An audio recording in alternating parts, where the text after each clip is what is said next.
मन कोठा तन छत गुर पूनी पावनी गुर पूंजी पावनी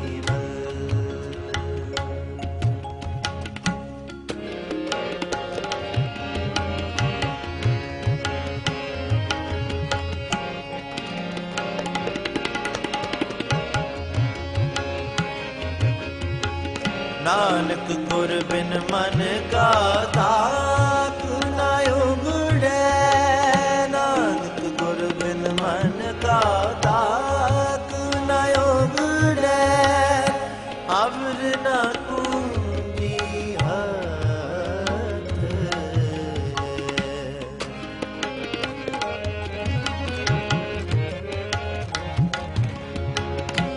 अवर न कुंजी हाथ गुर पूंजी पावनी गुर पूंजी पावनी मन कोठा तन छत मन कोठा तन छत गुर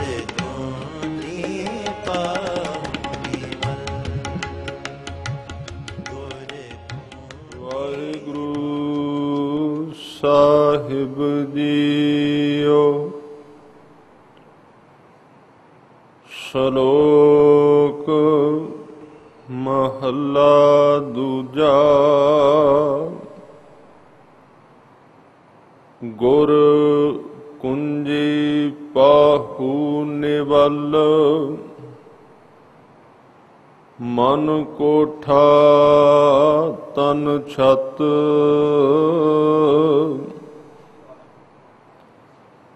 नानक गुर बिन मन का ताक न उगड़ै अवर ना कुंजी हथ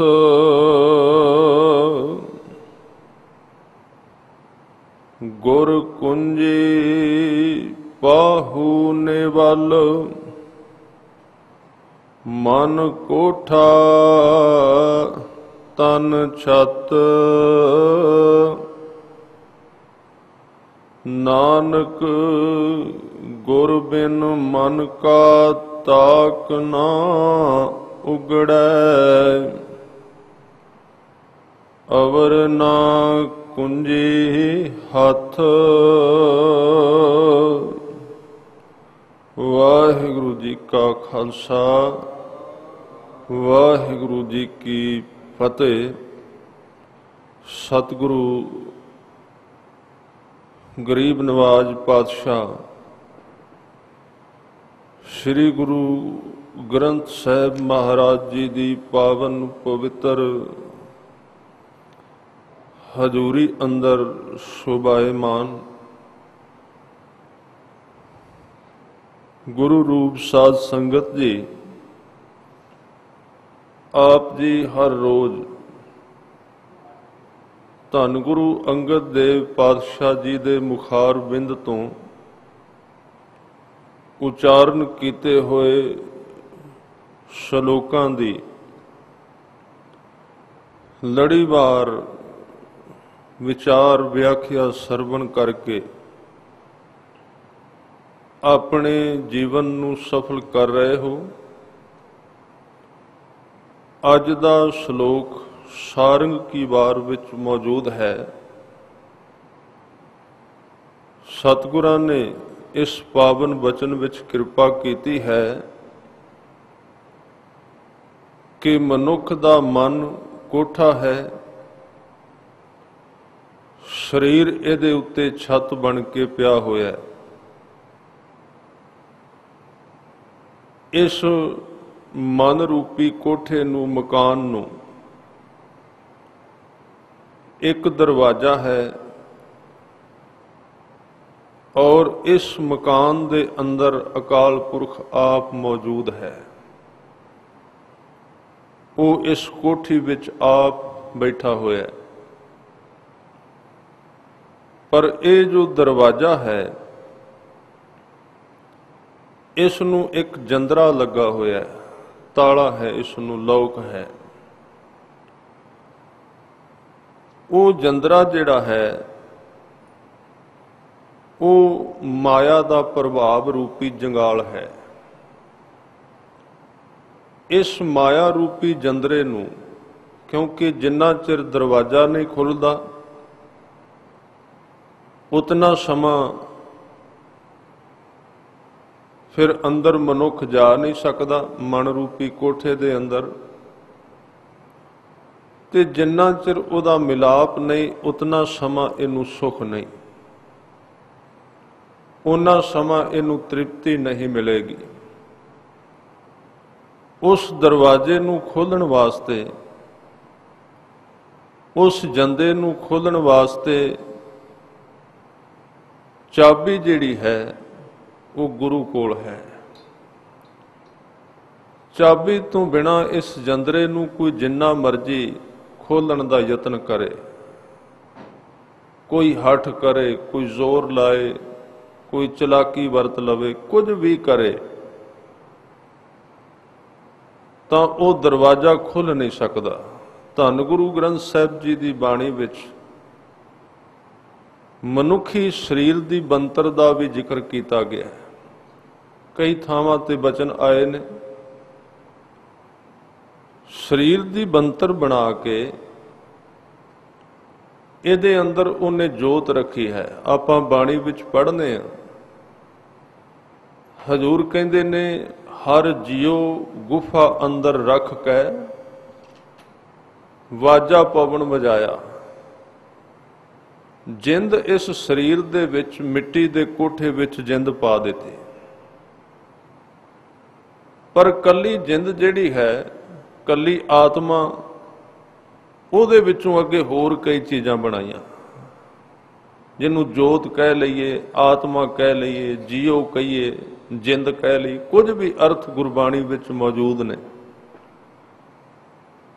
ਫਿਰ ਬੰਦੇ ਨੂੰ ਸੰਸਾਰ ਦੇ ਵਿੱਚ ਬਾਹਰਮੁਖੀ ਕਰਨ ਵਾਸਤੇ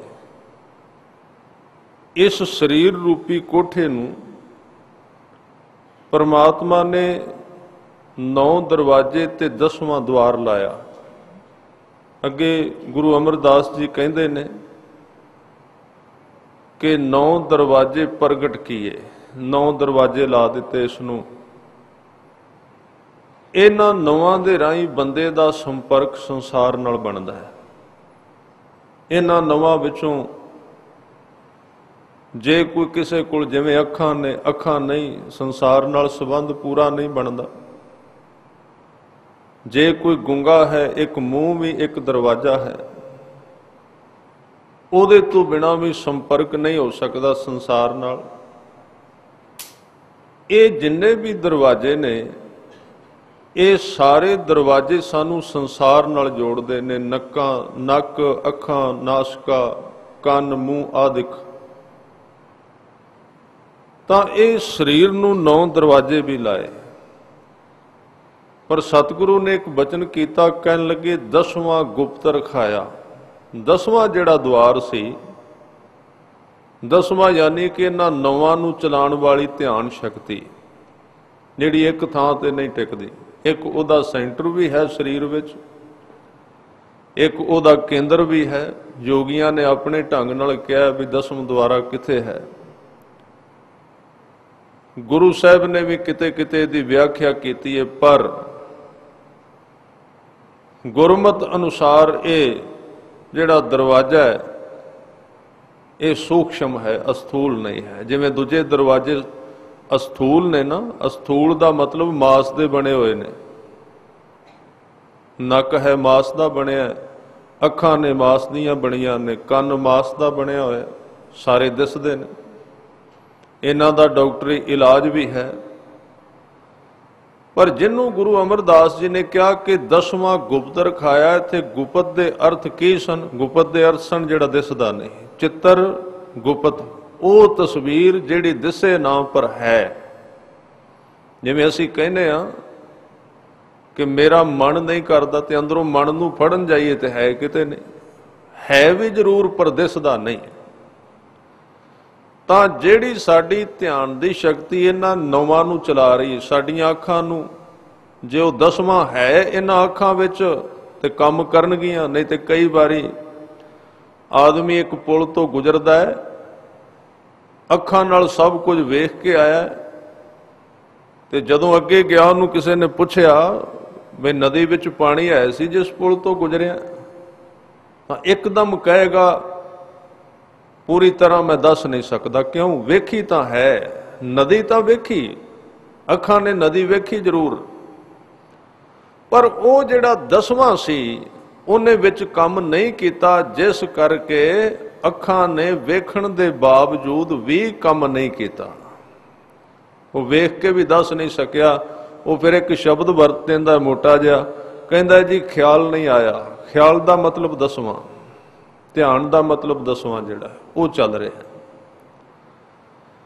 ध्यान द्वारा ही, इस दसवें द्वारा ही नौ चलते हैं। जे कन विच ध्यान है, हुणे तुसी सुन रहे हो, कन काम कर रहा है, पर कम उस वेले काम करना छड्ड देगा जे विचों दसवां निकल गया, ध्यान निकल गया।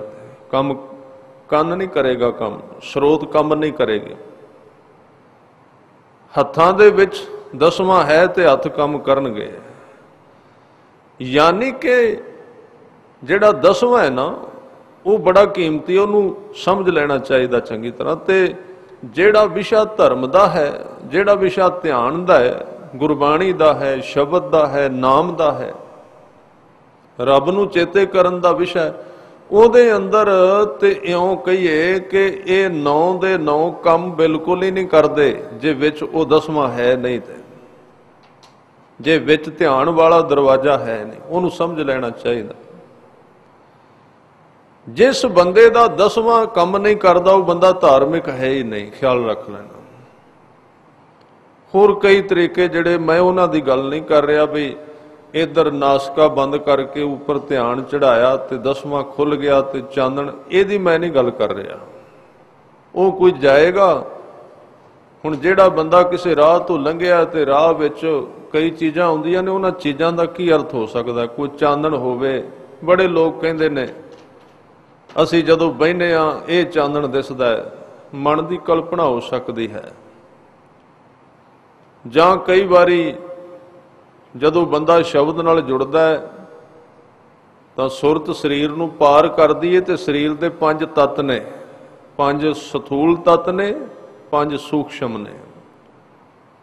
ਸਥੂਲ ਤੱਤ ਨੇ ਅਗਨੀ, ਧਰਤੀ, ਪਵਨ, ਪਾਣੀ, ਆਕਾਸ਼। ਜਿਹੜੇ ਇਹਨਾਂ ਦੇ ਸੂਖਸ਼ਮ ਨੇ, ਜਿਨ੍ਹਾਂ ਨੇ ਇਹਨਾਂ ਪੰਜਾਂ ਨੂੰ ਅੱਗੇ ਚਲਾਉਣਾ ਹੈ, ਉਹ ਨੇ ਸ਼ਬਦ, ਸਪਰਸ਼, ਰੂਪ, ਰਸ, ਗੰਧ। ਉਹ ਦਿਸਦੇ ਨਹੀਂ, ਕੰਮ ਕਰਦੇ ਨੇ।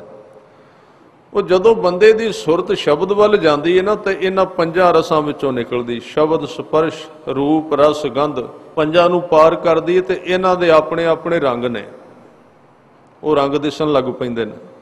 ਕਈ ਤਾਂ ਇਹਨੂੰ ਕਹਿੰਦੇ ਵੀ ਇਹੀ ਪ੍ਰਮਾਤਮਾ ਹੈ, ਬੜੀ ਜਲਦੀ ਇਹ ਦਿਸ ਪੈਂਦੇ ਨੇ। ਤਾਂ ਹੀ ਨਕਲੀ ਗੁਰੂਆਂ ਦੀਆਂ ਦੁਕਾਨਾਂ ਚੱਲਦੀਆਂ ਨੇ, ਕਿਉਂਕਿ ਚਾਨਣ ਤਾਂ ਸੁਭਾਵਕ ਹੈ। ਤੁਸੀਂ ਅੱਖ ਬੰਦ ਕਰੋ, ਅੱਖਾਂ ਵਿੱਚ ਖੂਨ ਹੈ, ਤੁਹਾਨੂੰ ਲਾਲ ਰੰਗ ਦਿਸ ਪੈਗਾ, ਕੋਈ ਵੱਡੀ ਗੱਲ ਨਹੀਂ। ਇਹ ਤੇ ਕੋਈ ਬਹੁਤੀ ਗੱਲ ਨਹੀਂ, ਕਿੰਨੀ ਤਰ੍ਹਾਂ ਦੀਆਂ ਲਾਈਟਾਂ ਲਾਓ, ਕੀ ਫਰਕ ਪੈਂਦਾ। ਔਰ ਸਾਡੇ ਲੋਕ ਭਟਕ ਕਿਉਂ ਗਏ? ਸਾਡੇ ਲੋਕ ਕਿਉਂ ਭਟਕਾ ਲਏ ਨਕਲੀ ਗੁਰੂਆਂ ਨੇ? ਕਿਉਂਕਿ ਅਸੀਂ ਇਸ ਥਾਂ ਤੋਂ ਇਹਨਾਂ ਚੀਜ਼ਾਂ ਦੀ ਵਿਆਖਿਆ ਨਹੀਂ ਕੀਤੀ। ਇਸ ਥਾਂ ਤੋਂ ਇਹਨਾਂ ਚੀਜ਼ਾਂ ਦੀ ਕਿਤੇ ਵਿਆਖਿਆ ਨਹੀਂ ਕੀਤੀ। ਇਹ ਗਲਤੀ ਕੀਤੀ ਅਸਾਂ ਬਹੁਤ ਵੱਡੀ। ਤਾਂ ਭਾਵੇਂ ਅਸੀਂ ਇਹਨਾਂ ਰਾਹਾਂ ਤੇ ਨਹੀਂ ਜਾਣਾ, ਪਰ ਸੰਸਾਰ ਦੇ ਵਿੱਚ ਵਿਚਰਨ ਵਾਲੇ ਬੰਦੇ ਕੋਲ ਗਿਆਨ ਦੀ ਜ਼ਰੂਰਤ ਹੈ ਕਿ ਉਹ ਭਟਕ ਨਾ ਜਾਏ, ਕਿਤੇ ਇੱਧਰ ਉੱਧਰ ਨਾ ਚਲਾ ਜਾਏ। ਤਾਂ ਗੁਰੂ ਸਾਹਿਬ ਨੇ ਬਚਨ ਕੀਤੇ ਨੇ ਕਿ ਇਹ ਜਿਹੜੇ ਸਰੀਰ ਦੀ ਬਣਤਰ ਹੈ, ਦਸਵਾਂ ਬੜਾ ਕੀਮਤੀ। ਜਿਹੜੇ ਬੰਦੇ ਦਾ ਦਸਵਾਂ ਕਾਇਮ ਨਹੀਂ, ਧਿਆਨ ਨਹੀਂ ਟਿਕਦਾ। ਤੁਸੀਂ ਵੇਖੋਗੇ ਇੱਥੇ ਵੀ ਆਪਾਂ ਸੰਗਤ ਵਿੱਚ ਵੇਖਦੇ ਹਾਂ, ਸਾਰਿਆਂ ਦਾ ਦਸਵਾਂ ਇੱਕੋ ਜਿਹਾ ਨਹੀਂ। ਬਿਲਕੁਲ ਇੰਨੇ ਸਰੀਰ ਮੇਰੇ ਸਾਹਮਣੇ ਬੈਠਦੇ ਨੇ ਤਾਂ ਉਹਦੇ ਵਿੱਚੋਂ ਪਤਾ ਲੱਗ ਜਾਂਦਾ ਕਿਹਦਾ ਉਹ 10ਵਾਂ ਦੁਆਰ ਜਿਹੜਾ ਹੈ, ਧਿਆਨ ਕਿੰਨਾ ਕੁ ਕੰਮ ਕਰ ਰਿਹਾ। ਕਈਆਂ ਦਾ ਤੇ 5% ਦੀ ਮਸਾਂ ਹੈ, ਬਿਲਕੁਲ ਉਹ 1 ਘੰਟੇ ਵਿੱਚ ਘੱਟੋ ਘੱਟ 20 ਵਾਰੀ ਆਪਣੇ ਸਰੀਰ ਦੇ ਕਰਵਟ ਬਦਲਦੇ ਨੇ, ਬੜੀ ਵਾਰੀ ਧਿਆਨ ਪੂਰਾ ਕਾਇਮ ਹੈ ਨਹੀਂ। ਤਾਂ ਜਿਨ੍ਹਾਂ ਦਾ ਉਹ ਧਿਆਨ ਜਿਹੜਾ ਹੈ, ਜਿਹੜਾ ਸਾਰੇ ਸਰੀਰ ਨੂੰ ਚਲਾਉਂਦਾ ਸਿਸਟਮ, ਰਡਾਰ ਪ੍ਰਣਾਲੀ ਹੈ, ਕੰਟਰੋਲ ਕਰਦਾ ਹੈ, ਉਹ ਹੁੰਦਾ ਹੈ ਸ਼ਬਦ ਦੇ ਨਾਲ ਇਕਾਗਰ। ਜਿਉਂ-ਜਿਉਂ ਬੰਦਾ ਨਾਮ ਦੇ ਨਾਲ ਜੁੜਦਾ ਹੈ, ਉੱਥੇ ਗੁਰੂ ਸਾਹਿਬ ਨੇ ਕਿਹਾ ਤਿੱਥੇ ਘੜੀਐ ਸੁਰਤ ਮਤ ਮਨ ਬੁੱਧ, ਇਹ ਸਾਰੇ ਯੰਤਰ ਵੱਖਰੇ ਵੱਖਰੇ ਕੰਮ ਕਰਨੇ ਸ਼ੁਰੂ ਕਰ ਦਿੰਦੇ ਨੇ, ਜਿਹੜੇ ਅਜੇ ਸੁੱਤੇ ਪਏ ਨੇ ਬਿਲਕੁਲ। ਤਾਂ ਗੁਰੂ ਅਮਰਦਾਸ ਸੱਚੇ ਪਾਤਸ਼ਾਹ ਜੀ ਨੇ ਕਿਹਾ ਕਿ 9 ਦਰਵਾਜ਼ੇ ਪ੍ਰਗਟ ਕੀਏ 10ਵਾਂ ਗੁਪਤ ਰਖਾਇਆ। ਗੁਪਤ ਦਾ ਮਤਲਬ ਇਹ ਨਹੀਂ ਸਰੀਰ ਦੇ ਵਿੱਚ ਕਿਤੇ ਮਾਸ ਦਾ ਟੁਕੜਾ ਨਹੀਂ, ਗੁਪਤ ਦਾ ਮਤਲਬ ਹੈ ਸੂਖਸ਼ਮ, ਜੋ ਹੋਵੇ ਤੇ ਦਿਸੇ ਨਾ। 10ਵਾਂ ਗੁਪਤ ਰਖਾਇਆ। ਫਿਰ ਬਚਨ ਕੀਤੇ ਗੁਰੂ ਦੁਆਰੇ ਲਾਏ ਭਾਵਨੀ, ਜਿਹਨੂੰ ਗੁਰੂ ਦੇ ਦੁਆਰਾ ਪਿਆਰ ਵਿੱਚ ਲੈ ਜਾਂਦਾ ਹੈ ਰੱਬ, ਗੁਰੂ ਦੇ ਦੁਆਰਾ ਜਿਹਨੂੰ ਸੋਝੀ ਬਖਸ਼ ਦਿੰਦਾ ਹੈ। ਗੁਰੂ ਦੁਆਰੇ ਲਾਏ ਭਾਵਨੀ, ਇੱਕ ਨਾ 10ਵਾਂ ਦੁਆਰ ਦਿਖਾਇਆ। ਉਹਨਾਂ ਨੂੰ ਦਿਖਾ ਦਿੱਤਾ ਗੁਰੂ ਨੇ। ਕਿਵੇਂ ਦਿਖਾਇਆ? ਆਪਣਾ ਆਪਾ ਦਿਖਾ ਦਿੱਤਾ, ਆਪਣਾ ਆਪ ਦਿਖਾਇਆ। ਉਹ ਹੀ ਹੈ, ਕੋਈ ਬਹੁਤੀ ਔਖੀ ਗੱਲ ਨਹੀਂ। ਐਵੇਂ ਨਾ ਚੱਕਰਾਂ ਵਿੱਚ ਪੈਣਾ ਵੀ 10ਵਾਂ ਖੋਲਣਾ। ਬੜੀਆਂ ਥਾਵਾਂ ਤੇ ਤੁਹਾਨੂੰ ਇਸ਼ਤਿਹਾਰ ਮਿਲਣਗੇ। 10ਵੇਂ ਦਾ ਮਤਲਬ ਕੀ ਹੈ? ਬੰਦੇ ਦਾ ਧਿਆਨ ਹੈ। ਹਾਂ, ਜਿੰਨਾ ਗਹਿਰਾ ਹੋਵੇਗਾ ਸਹਿਜੇ ਸਹਿਜੋ ਵੇਖ ਲਏਗਾ ਸਾਰਾ ਕੁਝ, ਹੈ ਬੜਾ ਕੁਝ ਉਹਦੇ ਵਿੱਚ। ਪਰ ਮੈਂ ਉਹਦੇ ਪਹਿਲੇ ਪੁਆਇੰਟ ਦੀ ਗੱਲ ਕਰ ਰਿਹਾ ਵੀ ਉਹਦਾ ਦਰਵਾਜ਼ਾ ਕਿੱਥੋਂ ਸ਼ੁਰੂ ਹੁੰਦਾ ਹੈ। ਅੱਗੇ ਤੇ ਬੜਾ ਕੁਝ ਹੋਏਗਾ। ਅੱਗੇ ਗੁਰੂ ਅਮਰਦਾਸ ਜੀ ਨੇ ਵੀ ਕਿਹਾ ਵੀ ਉੱਥੇ ਕੀ ਹੈ, ਉਹ ਜਿੱਥੇ ਹੈ ਕਿਹੜੀ ਕਿਹੜੀ ਚੀਜ਼ ਹੈ ਉਸ ਥਾਂ ਤੇ। ਇੱਕ ਨਾ 10ਵਾਂ ਦੁਆਰ ਦਿਖਾਇਆ, ਕਹਿੰਦੇ ਤਹਿ ਅਨੇਕ ਰੂਪ 9 ਨਿਧ ਤਿਸ ਦਾ ਅੰਤ ਨਾ ਜਾਈ ਪਾਇਆ। ਇਹ ਹੁਣ ਬੰਦੇ ਦੀ ਸਮਰੱਥਾ, ਉਹਨੇ ਅੱਗੇ ਕਿੰਨਾ ਕੁ ਫੁੱਲਣਾ ਤੇ ਕਿੰਨਾ ਕੁ ਪਾਉਣਾ, ਕਿੰਨਾ ਕੁ ਖੋਜਣਾ ਹੈ, ਕਿੰਨੇ ਰੂਪ ਲੱਭਣੇ ਨੇ, ਕਿੰਨੀਆਂ ਬ੍ਰਹਿਮੰਡ ਵੇਖਣੇ ਨੇ, ਉੱਥੋਂ ਕਿੰਨਾ ਗਿਆਨ ਵੇਖਣਾ ਹੈ, ਕਿੰਨਾ ਧਿਆਨ ਵੇਖਣਾ ਹੈ, ਕਿੰਨੀ ਹਿਕਮਤ ਵੇਖਣੀ ਹੈ, ਕਿੰਨੀ ਮੈਡੀਕਲ ਦੇਖਣੀ ਹੈ, ਸਰੀਰ ਦਾ ਵਿਗਿਆਨ ਦੇਖਣਾ, ਜੋ ਕੁਝ ਮਰਜ਼ੀ ਦੇਖ ਲਓ ਉੱਥੋਂ। ਉਹ ਸਾਰੇ ਬ੍ਰਹਿਮੰਡ ਨਾਲ ਜੁੜੀ ਹੋਈ ਸ਼ਕਤੀ ਹੈ, ਉਹਦੇ ਸੰਪਰਕ ਬਹੁਤ ਦੂਰ ਤੱਕ ਜਾਂਦੇ ਨੇ। ਇਹ ਹੁਣ ਬੰਦੇ ਦਾ ਕੰਮ ਹੈ, ਉਹਨੇ ਅੱਗੇ ਕਿੰਨੇ ਜਾਣਾ। ਪਰ ਆਮ ਜਿਹੜਾ ਆਦਮੀ ਹੈ ਉਹ ਉਧਰ ਨਹੀਂ ਜਾਏਗਾ। ਇਸ ਕਰਕੇ ਗੁਰੂ ਸਾਹਿਬ ਨੇ ਇਹਦੀ ਸਰਲ ਵਿਆਖਿਆ ਕੀਤੀ ਕਿ 10ਵਾਂ ਕਹਿੰਦੇ ਧਿਆਨ ਨੂੰ ਐਵੇਂ ਨਾ ਭਟਕ ਜਾਣਾ, ਧਿਆਨ ਸ਼ਬਦ ਵਿੱਚ ਲਾਉਣਾ। ਅੱਗੇ ਜੇ ਸਰੀਰ ਦੀ ਕਪੈਸਿਟੀ ਹੋਏਗੀ ਗੁਰੂ ਕੁਝ ਦਿਖਾ ਦੇਗਾ, ਨਹੀਂ ਤੇ ਠੀਕ ਹੈ। ਇਸੇ ਤਰ੍ਹਾਂ ਇਹਨਾਂ ਕੋ ਬਹੁਤ ਹੈ, ਜਿੰਨਾ ਕੋ ਬੰਦੇ ਨੂੰ ਉਹ ਵੇਖ ਸਕਦਾ ਉਹਨਾਂ ਵੇਖ ਲਵੇ। ਤਾਂ ਇਸ ਢੰਗ ਦੇ ਨਾਲ ਤਹਿ ਅਨੇਕ ਰੂਪ 9 ਨਵਨਿਧ ਤਿਸ ਦਾ ਅੰਤ ਨਾ ਜਾਈ ਪਾਇਆ। ਕਹੇ ਨਾਨਕ ਹਰ ਪਿਆਰੇ ਜਿਉ ਗੁਫਾ ਅੰਦਰ ਰੱਖ ਕੇ ਵਾਜਾ ਪਵਨ ਵਜਾਇਆ। ਮੈਂ ਸਰੀਰ ਦੀ ਬੰਤਰ ਦੀ ਗੱਲ ਤੁਹਾਡੇ ਨਾਲ ਸਾਂਝੀ ਕਰ ਰਿਹਾ ਸਾਂ। ਵੈਸੇ ਇਹ ਗੱਲ ਥੋੜੀ ਜੀ ਇਸ ਤਰ੍ਹਾਂ ਦੀ ਹੈ ਕਿ ਕਰਨ ਨੂੰ ਚਿੱਤ ਵੀ ਕਰਦਾ ਹੈ, ਪਰ ਮਜਬੂਰੀ ਇਹ ਹੈ ਕਿ ਸਰੋਤੇ ਅਸੀਂ ਤਿਆਰ ਨਹੀਂ ਕੀਤੇ। ਮੈਂ ਇੱਧਰ ਸੁਣਾ ਦਿਆਂਗਾ ਸਾਰਾ ਕੁਝ, ਕਿਸੇ ਦੀ ਪਕੜ ਵਿੱਚ ਨਹੀਂ ਆਏਗਾ। ਹਜ਼ਾਰਾਂ ਲੱਖਾਂ ਲੋਕਾਂ ਨੇ ਸੁਣਨਾ, ਬਹੁਤ ਕੁਝ ਹੈ। ਇਹਦਾ ਜਵਾਬ ਸਾਨੂੰ ਦੇਣਾ ਪਏਗਾ ਗੁਰੂ ਨੂੰ ਵੀ ਤੁਸੀਂ ਮੇਰੇ ਅਧਿਆਤਮ ਪੱਖ ਦੀ ਬਿਲਕੁਲ ਵਿਆਖਿਆ ਨਹੀਂ ਕੀਤੀ, ਇਕੱਲਾ ਸਾਖੀਆਂ ਨਾਲ ਹੀ ਜੋੜ ਦਿੱਤਾ। ਤੇ ਇਹਦੇ ਹੋਰ 3 ਭਾਗ ਕੀਤੇ ਨੇ ਕਿ ਬੰਦੇ ਦੇ 3 ਸਰੀਰ ਨੇ, ਸੂਖਸ਼ਮ ਸਰੀਰ, ਅਸਥੂਲ ਸਰੀਰ, ਆ ਜਿਹੜਾ ਦਿਸਦਾ ਪਿਆ, ਤੇ ਜਿਹੜਾ ਇਹਨਾਂ ਦੋਵਾਂ ਨੂੰ ਜੋੜ ਕੇ ਰੱਖਦਾ ਉਹਨੂੰ ਕਹਿੰਦੇ ਨੇ ਕਾਰਨ ਸਰੀਰ, ਜਿਹੜਾ ਦੋਵਾਂ ਦਾ ਜੋੜ ਰੱਖਦਾ। ਜਿੱਦਣ ਕਾਰਨ ਟੁੱਟ ਗਿਆ ਉਹਨੂੰ ਕਹਿੰਦੇ ਮੌਤ ਹੋ ਗਈ। ਸੂਖਸ਼ਮ ਨਾਲੋਂ ਅਸਥੂਲ ਵੱਖਰਾ ਹੋ ਗਿਆ। ਸੂਖਸ਼ਮ ਨੇ ਅਸਥੂਲ ਨੂੰ ਚੁੱਕਿਆ ਹੋਇਆ ਹੈ, ਜਿੰਦ ਨੇ ਇਸ ਮਿੱਟੀ ਦੀ ਦੇਹ ਨੂੰ ਚੁੱਕਿਆ ਹੋਇਆ ਹੈ, ਤੇ ਦੋਵੇਂ ਜੁੜੇ ਹੋਏ ਨੇ ਕਾਰਨ ਸਰੀਰ, ਇੱਕ ਵਿੱਚ ਰਿਲੇਸ਼ਨ ਬਣਿਆ ਹੋਇਆ, ਸੰਪਰਕ ਉਹਨਾਂ ਦੇ ਜੋੜ ਕਰਕੇ ਚੱਲਦਾ। ਤਾਂ ਜਿਨ੍ਹਾਂ ਨੇ ਨਾਮ ਨਾਲ ਸੁਰਤ ਜੋੜੀ ਉਹਨਾਂ ਨੂੰ ਸੁਣਿਆ ਜੋਗ ਜੁਗਤ ਤਨ ਭੇਦ, ਉਹਨਾਂ ਨੂੰ ਸਰੀਰ ਦੇ ਭੇਦ ਲੱਭਣੇ ਸ਼ੁਰੂ ਹੋ ਗਏ। ਸਰੀਰ ਕਿਵੇਂ ਬਣਿਆ ਮੈਂ ਮੋਟਾ ਮੋਟਾ ਗੱਲਾਂ ਕਹਿ ਦਿਆਂ, ਕੁਝ ਥੋੜਾ ਥੋੜਾ ਸਮਝ ਸ਼ੁਰੂ। ਤਾਂ ਇਹ ਤਿੰਨ ਸਰੀਰ ਵੀ ਨੇ ਇਹਦੇ ਵਿੱਚ। ਮੈਂ ਗੱਲ ਅੱਜ ਤਾਂ ਕਰ ਰਿਹਾ ਕਿ ਗੁਰੂ ਸਾਹਿਬ ਨੇ ਮਨ ਦੀ ਗੱਲ ਕੀਤੀ ਹੈ, ਮਨ ਕੋਠਾ ਔਰ ਤਨ ਛੱਤ, ਤੇ ਉਸ ਕੋਠੇ ਨੂੰ ਲੱਗੇ ਹੋਏ ਦਰਵਾਜ਼ੇ ਔਰ ਉਹਨੂੰ ਲੱਗੇ ਹੋਏ ਜੰਦੇ ਦੀ ਗੱਲ ਕੀਤੀ, ਚਾਬੀ ਦੀ ਗੱਲ ਕੀਤੀ, ਖੁੱਲਣਾ ਕਾਹਦੇ ਨਾਲ। ਉਹ ਦਰਵਾਜ਼ਾ ਤੇ ਸਰੀਰ ਦੀ ਗੱਲ ਕਰ ਰਿਹਾ ਸੀ। ਦੇਹ ਬਣਾਈ, ਇਹਦੇ ਵਿੱਚ ਜੋਤ ਰੱਖੀ, 9 ਦਰਵਾਜ਼ੇ ਲਾ ਦਿੱਤੇ, 10ਵਾਂ ਗੁਪਤ ਕਰ ਦਿੱਤਾ। ਫਿਰ ਇਹਦੇ ਅੰਦਰ ਹੋਰ ਵੀ ਬੜੀਆਂ ਚੀਜ਼ਾਂ ਪਾਈਆਂ ਬਾਹਰੋਂ, ਸਰੀਰ ਦੇ ਅੰਦਰ ਕਈ ਕੁਝ ਹੈ।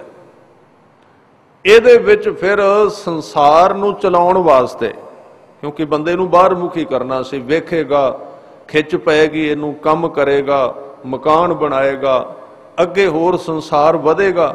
ਤੇ ਉਹ ਜਿਹੜੇ 5 ਸਨ ਨਾ ਸੂਖਸ਼ਮ ਤੱਤ ਮੈਂ ਕਹੇ ਨੇ, ਸ਼ਬਦ, ਸਪਰਸ਼, ਰੂਪ, ਰੰਗ, ਰਸ ਤੇ ਗੰਧ, ਉਹਨਾਂ 5 ਦੇ ਵਿੱਚੋਂ 5 ਵਿਕਾਰ ਸੰਬੰਧਿਤ ਪੈਦਾ ਕਰ ਦਿੱਤੇ। ਕਾਮ, ਕ੍ਰੋਧ, ਲੋਭ, ਮੋਹ, ਅਹੰਕਾਰ, ਉਹਨਾਂ 5 ਨਾਲ ਕੰਮ ਕਰਦੇ ਨੇ। ਜਦੋਂ ਸ਼ਬਦ ਉਹਨਾਂ 5 ਰਸਾਂ ਨੂੰ, 5 ਤੱਤਾਂ ਨੂੰ ਕਾਬੂ ਵਿੱਚ ਕਰ ਲੈਂਦਾ ਤੇ 5 ਉਦੋਂ ਕਾਬੂ ਆਉਂਦੇ, ਉਸ ਤੋਂ ਪਹਿਲਾਂ ਨਹੀਂ। ਉਹ ਉਹਨਾਂ ਦਾ ਸੈਂਟਰ ਹੈ, ਉਹਨਾਂ ਦੀ ਜੜ ਹੈ 5 ਵਿਕਾਰਾਂ ਦੀ। ਸੂਖਸ਼ਮ ਅਤੇ ਅਸਥੂਲ 5 ਤੱਤ ਜਿਹੜੇ ਨੇ, ਮੈਂ ਫਿਰ ਗਿਣਦੇ ਹਾਂ, 5 ਜਿਹੜੇ ਤੱਤ ਬਾਹਰਲੇ ਨੇ, ਧਰਤੀ, ਆਕਾਸ਼, ਪਾਣੀ, ਹਵਾ ਤੇ ਆਕਾਸ਼, ਇਹ ਅਗਨੀ, ਜਦੋਂ ਸੂਖਸ਼ਮ ਦੇ ਨਾਲ ਟਕਰਾਉਂਦੇ ਨੇ, ਉਸ ਟਕਰਾਅ ਨਾਲ ਜਿਹੜੀ ਚੀਜ਼ ਪੈਦਾ ਹੁੰਦੀ ਉਹਨੂੰ ਕਹਿੰਦੇ ਕਾਮ, ਕ੍ਰੋਧ, ਲੋਭ, ਮੋਹ ਤੇ ਹੰਕਾਰ। ਜਦੋਂ ਇਹ ਟਕਰਾਉਣਾ ਛੱਡ ਦੇਣ ਨਾ, ਸੰਤੁਲਨ ਬਣ ਜਾਏ, ਸੁਲ੍ਹਾ ਹੋ ਜਾਏ ਇਹਨਾਂ ਦੀ ਆਪਸ ਵਿੱਚ, ਮਿਲਣ ਲੱਗ ਪੈਣ, ਦੋਸਤੀ ਬਣ ਜਾਏ। ਜਦੋਂ ਟਕਰਾਉਂਦੇ ਹੀ ਨਹੀਂ ਤੇ ਚੰਗਿਆੜੇ ਕਿੱਥੋਂ ਪੈਦਾ ਹੋਣਗੇ? ਦੋ ਚੀਜ਼ਾਂ ਆਪਸ ਵਿੱਚ ਭਿੜਦੀਆਂ ਹੀ ਨਹੀਂ, ਚੰਗਿਆੜੇ ਕਿਵੇਂ ਬਣਨਗੇ? ਤਾਂ ਸ਼ਬਦ ਜਿਹੜਾ ਹੈ ਦੋਵਾਂ ਦਾ ਸੁਮੇਲ ਕਰਾ ਦਿੰਦਾ ਹੈ, ਸੂਖਸ਼ਮ 5 ਤੱਤਾਂ ਦਾ ਤੇ ਅਸਥੂਲ 5 ਤੱਤਾਂ ਦਾ। ਜਦੋਂ ਉਹਨਾਂ ਦਾ ਸੁਮੇਲ ਬਣ ਜਾਂਦਾ ਫਿਰ ਵਿਕਾਰ ਆਪਣੇ ਆਪ ਸ਼ਾਂਤ ਹੋਣਾ ਸ਼ੁਰੂ। ਇਹ ਤਰੀਕਾ ਗਿਆਨ ਦਾ ਰਸਤਾ ਹੈ। ਜਿਹੜਾ ਰਸਤਾ ਗੁਰੂ ਸਾਹਿਬ ਨੇ ਦੱਸਿਆ ਭਗਤੀ ਦਾ, ਨਾਮ ਦਾ, ਸਿਮਰਨ ਦਾ, ਉਹਦੇ ਨਾਲ ਇਹ ਚੀਜ਼ਾਂ ਗਿਆਨ ਦੀਆਂ ਆਪਣੇ ਆਪ ਹੋ ਜਾਂਦੀਆਂ ਨੇ, ਕਰਨੀਆਂ ਨਹੀਂ ਪੈਂਦੀਆਂ, ਪਤਾ ਨਹੀਂ ਲੱਗਦਾ, ਪਰ ਇਹਦੀ ਵਿਆਖਿਆ ਵੀ ਹੈ। ਤਾਂ ਇਹ 5 ਵਿਕਾਰ ਵੀ ਇਹਦੇ ਵਿੱਚ ਪਾਏ। ਗੁਰੂ ਸਾਹਿਬ ਨੇ ਕਿਹਾ ਇਸ ਦੇਹੀ ਮੈਂ 5 ਚੋਰ ਵਸੈਂ, ਕਾਮ, ਕ੍ਰੋਧ, ਲੋਭ, ਮੋਹ, ਅਹੰਕਾਰਾ। ਹੁਣ ਉਹ ਜਿਹੜੇ 5 ਨੇ ਨਾ, ਜੇ ਉਹਨਾਂ ਦੀ ਤਾਕਤ ਵੱਧ ਗਈ ਜ਼ਿਆਦਾ ਸਰੀਰ ਦੇ ਵਿੱਚ, ਤੇ ਉਹ ਕੀ ਕਰਨਗੇ? ਅੰਮ੍ਰਿਤ ਲੂਟੈ ਮਨਮੁਖ ਨਹੀਂ ਬੁੱਝੈ, ਕੋਏ ਨਾ ਸੁਣੈ ਪੁਕਾਰਾ। ਉਹ ਬੰਦੇ ਦਾ ਅੰਮ੍ਰਿਤ ਜਿਹੜਾ ਅਸੀਂ ਪੀਣਾ ਸੀ ਉਹ ਰਾਹ ਵਿੱਚ ਹੀ ਖਾ ਗਏ, ਲੁੱਟ ਲਿਆ ਉਹਨਾਂ ਨੇ, ਪਹਿਰੇਦਾਰ ਨੇ ਉਹ 5। ਹੁਣ ਉਹ 5 ਵਿਕਾਰ ਦੇ ਨਾਲ ਇੱਕ ਹੋਰ ਚੀਜ਼ ਹੈ ਬੰਦੇ ਦੇ ਸਰੀਰ ਵਿੱਚ। ਅੱਜ ਥੋੜੀ ਜਿਹੀ ਦੀ ਵਿਆਖਿਆ ਕਰ ਹੀ ਦਈਏ, ਭਾਵੇਂ ਸਮਝ ਆਵੇ ਕਿਸੇ ਦੀ ਨਾ। 5 ਗਿਆਨ ਇੰਦਰੇ ਨੇ, ਇਹ ਸਾਰੇ 5 ਇੱਕ ਦੂਜੇ ਦੇ ਵਿੱਚੋਂ ਪੈਦਾ ਹੁੰਦੇ ਜਾਂਦੇ ਨੇ। ਗਿਆਨ ਇੰਦਰੇ, ਉਹਨਾਂ ਦੇ ਵਿੱਚ ਇਹ ਤਵਚਾ ਵੀ ਆਉਂਦੀ ਹੈ, ਫੀਲਿੰਗ ਹੈ। ਇਹ ਸਾਰੇ 5 ਗਿਆਨ ਇੰਦਰੇ ਤੇ 5 ਕਰਮ ਇੰਦਰੇ ਨੇ। ਹੁਣ ਜਿਹੜੀ ਰਸਨਾ ਹੈ ਕਰਮ ਇੰਦਰਾ ਵੀ ਹੈ, ਜਦੋਂ ਬੋਲਦੀ ਹੈ ਉਦੋਂ ਕਰਮ ਇੰਦਰਾ ਬਣ ਗਈ, ਜਦੋਂ ਚੱਖਦੀ ਉਦੋਂ ਗਿਆਨ ਇੰਦਰਾ ਹੈ, ਖਬਰ ਦਿੰਦੀ ਹੈ, ਉਦੋਂ ਗਿਆਨ ਇੰਦਰਾ ਹੈ।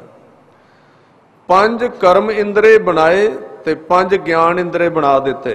ਫਿਰ ਇਹਨਾਂ ਨੂੰ ਸਾਰਿਆਂ ਨੂੰ ਇੱਧਰ ਉੱਧਰ ਖਿਲਾਰਨ ਵਾਸਤੇ ਫਿਰ 3 ਗੁਣ ਬਣਾਏ, ਜਿਨ੍ਹਾਂ ਨੂੰ ਗੁਰੂ ਸਾਹਿਬ ਨੇ ਕਿਹਾ 3 ਗੁਣਾ ਤੇਰੇ ਏਕ ਸਮਾਏ। ਉਹ 3 ਗੁਣ ਕਿਹੜੇ ਨੇ? ਰਜੋ, ਤਮੋ ਤੇ ਸਤੋ, 3 ਗੁਣ ਨੇ। ਬਹੁਤ ਵੱਡਾ ਖਿਲਾਰਾ ਦੇਹੀ ਦਾ। 3 ਗੁਣ ਨੇ ਰਾਜਸੀ ਗੁਣ, ਦੂਜਿਆਂ ਨੂੰ ਆਪਣੇ ਅਧੀਨ ਰੱਖਣ ਦੀ ਆਦਤ। ਰਜੋ ਗੁਣ ਦਾ ਅਰਥ ਹੈ, ਰਜੋ ਦੇ ਅਰਥ ਨੇ ਰੱਸੀ, ਦੂਜੇ ਨੂੰ ਬੰਨਣ ਦਾ ਸੁਭਾਅ। ਤਮੋ ਗੁਣ ਖਾਣ ਪੀਣ ਦੀ ਬਹੁਤੀ ਬਿਰਤੀ, ਭੋਗਣ ਦੀ ਜ਼ਿਆਦਾ ਬਿਰਤੀ, ਉਹਨੂੰ ਕਹਿੰਦੇ ਤਮੋ ਸੁਭਾਅ ਹੈ, ਤਾਮਸੀ ਗੁਣ ਹੈ। ਸਤੋ ਗੁਣ ਧਾਰਮਿਕ ਜਿਹੜਾ ਸੁਭਾਅ ਹੈ, ਨਾਮ ਜਪਣਾ, ਸੇਵਾ ਕਰਨੀ, ਬਾਣੀ ਪੜ੍ਹਨੀ, ਇਹਨੂੰ ਸਤੋ ਸੁਭਾਅ ਕਹਿੰਦੇ, ਸਾਤਕੀ ਸੁਭਾਅ। ਇਹ 3 ਗੁਣ ਪਾਏ ਨੇ। ਇਹਦਾ ਬੜਾ ਸੋਹਣਾ ਕਬੀਰ ਜੀ ਨੇ ਇੱਕ ਸ਼ਬਦ ਵਿੱਚ ਇਹਦੀ ਵਿਆਖਿਆ ਕੀਤੀ, ਸਾਰੇ ਸਰੀਰ ਦੀ, ਦੇਹ ਦੀ। ਕਿਉਂਕਿ ਬੰਦੇ ਨੂੰ ਘੱਟੋ ਘੱਟ ਹੋਰ ਕੁਝ ਨਹੀਂ ਤੇ ਦੇਹ ਬਾਰੇ ਤੇ ਜਾਣ ਲੈਣਾ ਚਾਹੀਦਾ ਹੈ।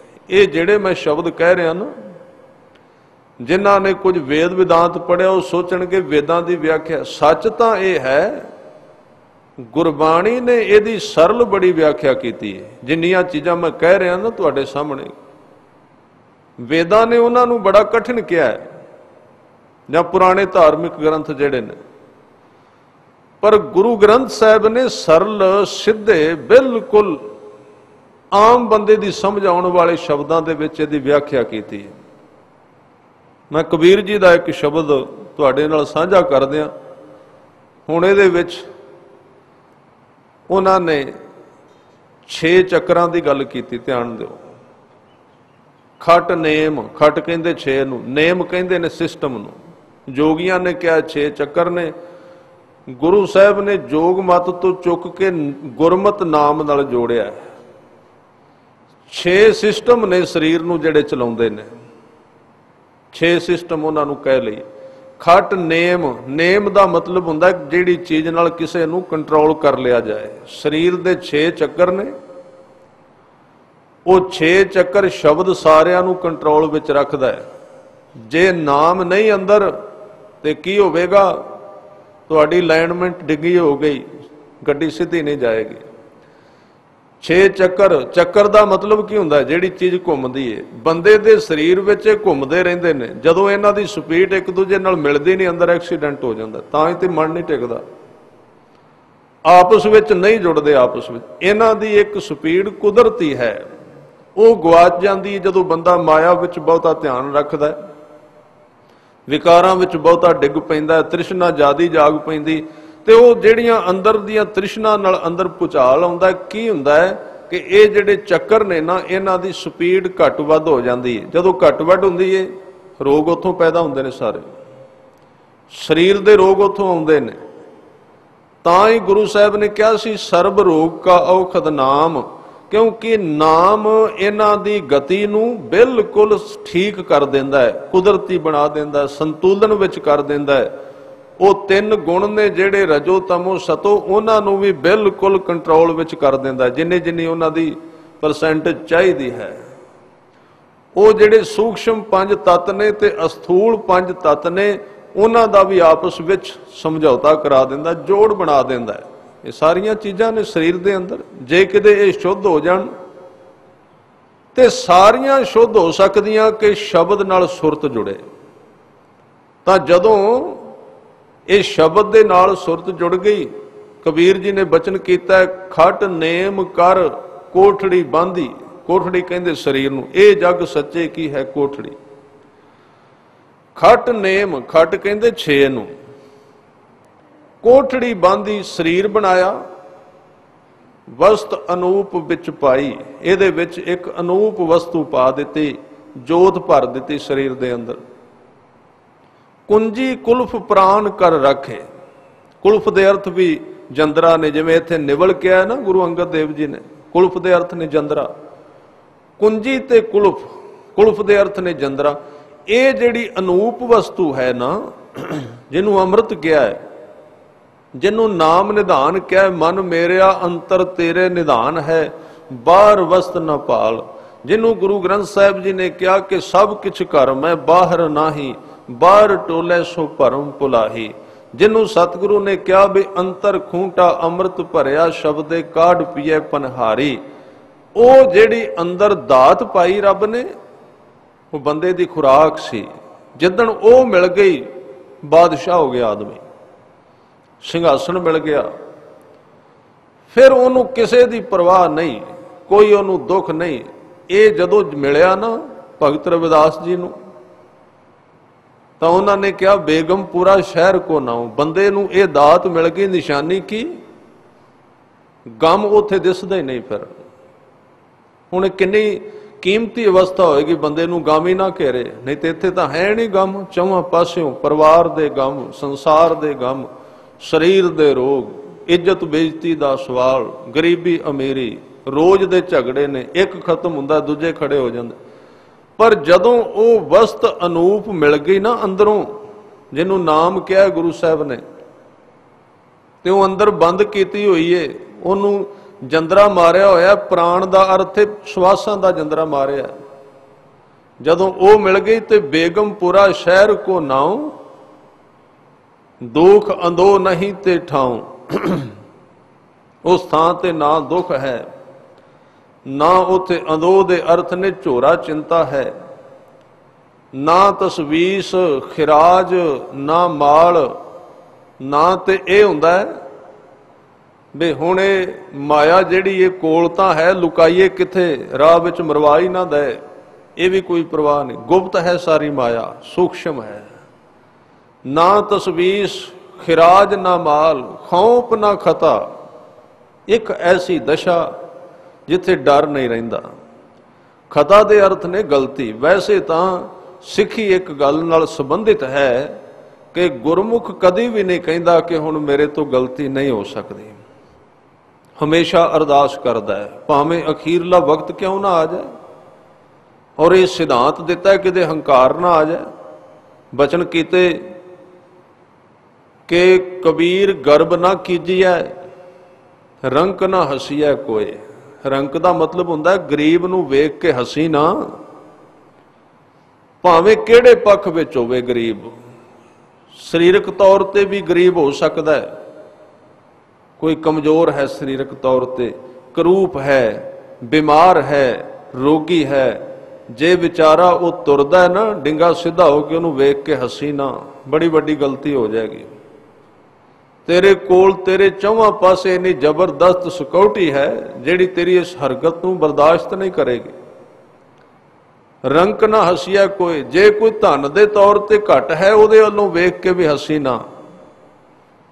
ते इत्थे तीसरे अर्थ ने, जे कोई धार्मिक तौर ते तेरे नालों गरीब है। धार्मिक तौर ते गरीब का मतलब मन नहीं टिकदा, कमजोर है, उहदे कोल है नहीं कुछ, तां उहनूं वेख के भी हसी ना। अजो सो नाओ समुंदर में क्या जानो क्या होए, अजे तो तेरी बेड़ी इस शरीर रूपी समुंदर दे विच है, कोई पता नहीं कदों छल आए पलटा के रख दे। पर एक गल होर यकीनी है, धर्म दे मार्ग दे विच एक थां ऐसी जाके आउंदी है, एक थां है ब्रह्म ज्ञान दी, कि जिस थां ते जाके बंदे तो गलती होने की संभावना नष्ट हो जाती। गलती कर ही नहीं सकता, करना चाहे भी तां गलती करन दे सिस्टम उहदे तो खोह लै जांदे ने, उहदे तो गलत हुंदा ही नहीं। जो कुछ भी करेगा, जे किते संसार की नज़र विच गलत भी है, करदियां करदियां ठीक हो जाएगा वो, क्योंकि बंदा आप ठीक हो गया। इसकी व्याख्या बहुत ही नहीं, क्योंकि लोग सहारा लैके फिर गलतियां करन लग पैंदे ने। आदमी तो इन्ना बेईमान है कि उन्होंने थोड़ा जिहा सहारा मिलना चाहिए धर्म विचों। थोड़ा जिहा तुसीं कह दिओ बई एक बंदा ऐसा हुंदा है जे उहदे तो हिसाब किताब नहीं मंगिया जाता। गुरु ग्रंथ साहिब दे विच है उहदा जिक्र, लेखा कोई ना पुछे ही जां हर बख्शण दा, जां उत्थे पाप ते पुन दोवें इक्को हो जांदे ने, उत्थे त्याग ते भोग इक्को लड़ी विच खड़े हो जांदे ने, कोई फर्क नहीं पैंदा। पर जे आम बंदे नूं इह कह दिओ ते उन्हां ने कहना भी गल तां बराबर ही है, पाप ते पुन। हुण भावें शराब पीओ ते भावें अमृत छको, कोई फर्क नहीं पैंदा, दोवें इक्को हो गए। फिर उदाहरणां दे दिंदे ने उन्हां लोकां दीयां जिहड़े कर्म तो पार हो जांदे ने। कर्म करत होवै ने कर्म, तिस बैसनों का निर्मल धर्म, काहू फल की इच्छा नहीं बांछै। केवल भगत कीर्तन संग राचै, मन तन अंतर सिमरन गोपाल, सब ऊपर होवत कृपाल। ऐसे जिहड़े मनुख ने उन्हां ते उत्ते शरीर दे किसी भी कर्म का कोई बैक प्रैशर नहीं पैंदा, असर नहीं हुंदा। पर सतगुरु ने बचन कीते आम आदमी इहदी वरतों ना करे। बेनती कर रहा सी कि कबीर जी ने बचन कीता है, वो कहते ने अंदर जिहड़ी वस्तु है ना नाम दी दात, ਉਹਦੇ तक जिन्ना चिर कोई बंदा ना गया, जो मर्जी करी जाए, तीर्थां ते जाए, बस आउणा जाणी बनिया रहिंदा, पल्ले कुछ नहीं पैंदा, कुछ नहीं प्राप्ति हुंदी उसनूं। तां खट नेम कर कोठड़ी बांधी, वस्त अनूप विच पाई, कुंजी कुल्फ प्राण कर राखे। प्राणा दा जंदरा उहनूं ला दिता। कुंजी कुल्फ प्राण कर राखे, करते बार ना लाई। ते ये जिहड़े दरवाजे लाए ने ना 9, इन्हां नूं उहने ताक कोई नहीं लाया, खुले छड़ देते, कोई दरवाजा नहीं। करते बार ना लाई, अब मन जागत रहो रे भाई। गाफल होए का जन्म गवायो, चोर मुस्सै घर जाई। हुण तू इस शरीर दे विच सुरत दे तौर ते जे तां जागदा रिहा, फिर ते अपनी पूंजी नूं बचा लेगा, ते जे तू सौ गया इहदे विच 5 चोर ने वो तैनूं लुट जाणगे। अब मन जागत रहो रे भाई। गाफल होए कै जन्म गवायो, चोर मुस्सै घर जाई। फिर अगे एक गल होर कही, कहंदे पंच पहरुआ दर में रहते, तिनका नहीं पतियारा। हुण जिथे पहरेदार ही बेईमान हो जाण, उस घर नूं बचाएगा कौन? ते 5 पहरेदार ने बंदे दे 5 ज्ञान इंद्रे। पंच पहरुआ दर में रहते, तिनका नहीं पतियारा। चेत सुचेत चित होए रहो, तो लै ज्ञान प्रगाश उजियारा। इत्थे जागण दी गल कीती गई। ते 2 चीज़ां गुरु ग्रंथ साहिब विच सच्चे पातशाह जी ने दसियां ने। वो कहंदे एक ते हुंदा है बंदा जागे, मन जागे उसका। मन जागण दा मतलब गुरु की गल नूं सुने, ये एक जाग है। ये एक तरह की जाग है। पहला शरीर की जाग, शरीर जाग पिया, फिर मन की जाग। मन जागण की निशानी की है? मन जागण की निशानी है कि बंदा शब्द ध्यान नाल सुनदा है, मन जागया होया। पर इत्थे एक तीजी भी अवस्था है जिन्हों कबीर जी ने फिर कह दिता, कहन लगे हो सकता है जाग के भी बंदा लुटिया जाए। एक तो जागे नहीं, वो तो लुटिया जा ही रहा है। जागया भी लुटिया जा सकता है, सुनदा होया भी, पढ़दा होया भी। इहदे नाल एक शब्द होर उचारण किया, वो कहंदे ने कि दुनिया हुशियार बेदार, जागत मुसीयत हो रे भाई। ये भी कबीर जी का शब्द है। हे दुनिया दे लोगो, थोड़ा जिहा हुशियार हो के रवो। दुनिया हुशियार बेदार, लुटे जा रहे हो। जागत मुसीयत हो रे भाई। मुसीयत का अर्थ है लुटे जाना, तुसी ते जागदे लुटे जा रहे हो। निगम हुशियार पहरुआ, निगम दे अर्थ ने धार्मिक उपदेश। धार्मिक उपदेश तुहाडे मन विच पहरेदार बन के भी खड़ा है। ज्ञान सारा हुंदा है, पता सारा है। ये नहीं कि समझ नहीं है, समझ पूरी है कि ये जिहड़ा काम मैं करन लगा हुण गलत है। उन्हें खबर दे दी। धार्मिक उपदेश ने, निगम दे अर्थ ने वेद, वेद का अर्थ है धार्मिक उपदेश। धार्मिक ग्रंथ पहरेदार बन के भी बंदे दे सामने खड़े ने, ते बंदा फिर भी लुटिया जा रहा। निगम हुशियार पहरुआ, देखत जम लै जाई। उहदे वेंदियां वेंदी बंदे नूं जम यानी कि विकार लुटी जा रहे हैं। ये क्यों हुंदा है? भरम दी नींद करके। अगे बचन कीता, इस अवस्था दे विच आम भयो नींब, नीम भयो आंब, आंब भयो नींबा। अंब जिहड़ा निंबू दिसदा है ते निंबू अंब दिसदा है। जिन्ना चिर बंदे दी अख नहीं खुलदी, उहदी व्याख्या भी गलती हो जाती है। वो जो कुछ सुनेगा समझेगा, जंदरा ते बंद पिया इथों बुद्धि वाला जिहड़ा। जिन्ना चिर बंदे दा हंकार नहीं ना टुटदा, जंदरा नहीं खुलदा, उन्ना चिर ज्ञान आउंदा है। मन दे बार बार परिक्रमा करदा रहिंदा है। असीं कहने असर नहीं हुंदा गुरबाणी दा। मैं किसी बख्शे होया नूं पुछ लिया, तुसीं कहंदे हो गुरबाणी जिथे होवे उत्थे होर कुछ नहीं पहुंचदा। गुरबाणी दे नाल दा होर कुछ नहीं। जिथे बाणी आ जा जीवन पलट देंदी है। एक शब्द ने सज्जन ठग नूं बदल दिता है। पर गल क्यों नहीं बन रही? इन्ने इन्ने पाठ भी ने, ये सब कुछ चलता है। तो उन्होंने बचन किया, कहन लगे एक है बाणी इथे मूँह दे उत्ते, एक है जे मूँह दे राही गले तो थले उतर जाए। ਉਹ ਕਹਿੰਦੇ ਗਲੇ ਤੋਂ ਥੱਲੇ ਹੀ ਨਹੀਂ ਅਸੀਂ ਉਤਰਨ ਦਿੰਦੇ, ਅਸਰ ਕਿਵੇਂ ਕਰੇਗੀ। ਗੋਲੀ ਪਾਈ, ਮੂੰਹ ਵਿੱਚ ਕੱਢ ਦਿੱਤੀ। ਦਵਾਈ ਤੇ ਥੋੜੀ ਜਿਹੀ ਡੁੱਲ ਜਾਏ ਨਾ ਬਾਹਰ, ਡਾਕਟਰ ਕਹਿੰਦਾ ਜੀ ਪਰਤ ਕੇ ਇੰਜੈਕਸ਼ਨ ਲਵਾਓ, ਖਰਾਬ ਹੋ ਗਿਆ, ਬਾਹਰ ਰਹਿ ਗਈ ਦਵਾਈ। ਲਾਉਣ ਲੱਗਿਆ ਖਿੱਲਰ ਗਈ ਥੋੜੀ ਜਿਹੀ ਵਿੱਚੋਂ, ਹੁਣ ਅਸਰ ਨਹੀਂ ਹੋਵੇਗਾ। ਬਾਣੀ ਤੇ ਦਵਾਈ ਵਰਗੀ ਹੈ, ਰੋਗ ਹਟਾਉਂਦੀ ਹੈ, ਪਰ ਅਸੀਂ ਤਾਂ ਲਈ ਤੇ ਬਾਹਰ ਡੋਲ ਦਿੱਤੀ, ਲਈ ਤੇ ਬਾਹਰ ਡੋਲ ਦਿੱਤੀ, ਚੁੜੀਆਂ ਕਰ ਦਿੱਤੀਆਂ, ਬਾਹਰ ਸੁੱਟਣ ਦੀ ਆਦਤ ਪੈ ਗਈ। ਤਾਂ ਇਹ ਸੱਚ ਨਹੀਂ ਕਿ ਗਿਆਨ ਬੰਦੇ ਦਾ ਸਵਾਰਦਾ ਕੁਝ ਨਹੀਂ। ਸਵਾਰਦਾ ਤੇ ਹੈ, ਬੰਦਾ ਗਿਆਨ ਨੂੰ ਅੰਦਰ ਹੀ ਨਹੀਂ ਜਾਣ ਦਿੰਦਾ, ਅੱਗੋਂ ਰੋਕ ਕੇ ਰੱਖਦਾ ਹੈ। ਜਦੋਂ ਸੁਣਦਾ ਵੀ ਏ, ਮਨ ਅੱਗੇ ਪਹਿਰੇਦਾਰ ਬਣ ਕੇ ਖੜਾ ਹੈ।